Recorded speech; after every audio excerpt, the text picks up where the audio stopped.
শেখ হাসিনার পতন হজম করতে পারছে না ভারত সরকার। শেখ হাসিনার পতনে তাদের অন্তরে ভয়ঙ্কর অনল দহন।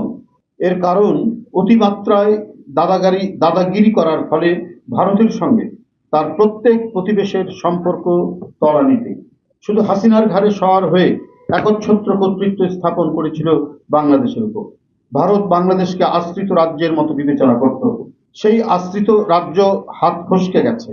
বিগত 15 বছর হাসিনাকে সামনে রেখে ভারত বাংলাদেশকে কার্যত দখল করে নেওয়ার চেষ্টা করছিল। এখন বাংলাদেশকে আবার কিভাবে তাদের করতলে নেওয়া যায় সেই লক্ষ্যেই তার নীল নকশা করছে। ভারত সরকার মনে করে বাংলাদেশকে অষ্টম সিস্টার হিসেবে অন্তর্ভুক্ত করা গেলে তাদের 7 সিস্টার নিরাপদ থাকবে। চাণক্য ভারতের বশংবর ফ্যাসিস্ট হাসিনার পতন ও পালিয়ে ভারতে আশ্রয় নেয়ার পর থেকেই মোদি ও তার গদি মিডিয়া বহুমাত্রিক ষড়যন্ত্র এবং অপপ্রচার চালিয়ে আসছে। তারা চরম হতাশা আহাজারিতে নিমজ্জিত। তাদের আচরণ ক্রমশ স্পষ্টত প্রতিবেশী-সুলভ, অস্বাভাবিক এবং এক দেশদর্শী। একজন স্বৈরাচারের পতন নিয়ে কোনো দেশের এমন আহাজারি বিশ্বে বিরল। ভারতের কতিপয় গণমাধ্যমে বাংলাদেশে সংখ্যালঘু নির্যাতনের বানোয়াট গল্প প্রচার ও প্রোপাগান্ডা চালিয়ে সাম্প্রদায়িক উস্কানি দিয়ে চলেছে। ভারতীয় সাম্প্রদায়িক শাসক গোষ্ঠী ও হাসিনার যৌথ ইন্ধনে ভারতীয় কিছু উগ্র হিন্দুত্ববাদী গণমাধ্যম এমন অপকর্মে লিপ্ত রয়েছে। বাংলাদেশকে নিয়ে ভারতের বর্তমান বয়ান মিথ্যার ধোঁয়াজাল দিয়ে ঘেরা। ভারত অন্তর্গত দিক থেকেই বাংলাদেশ বিদ্বেষী। এদের মধ্যে মানবিক নৈতিকতার ছিটে ফোঁটাও নেই।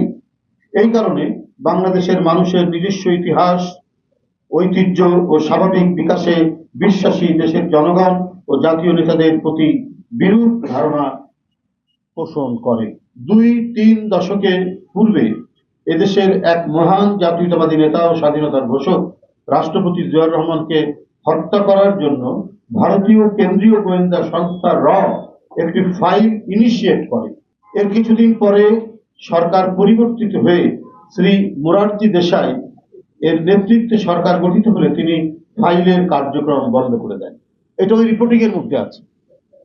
ওই রিপোর্টিং এর মধ্যে এটা ছিল। ওই পত্রিকাটার নাম হচ্ছে সানডে, ইন্ডিয়ার একটা সানডে পত্রিকা।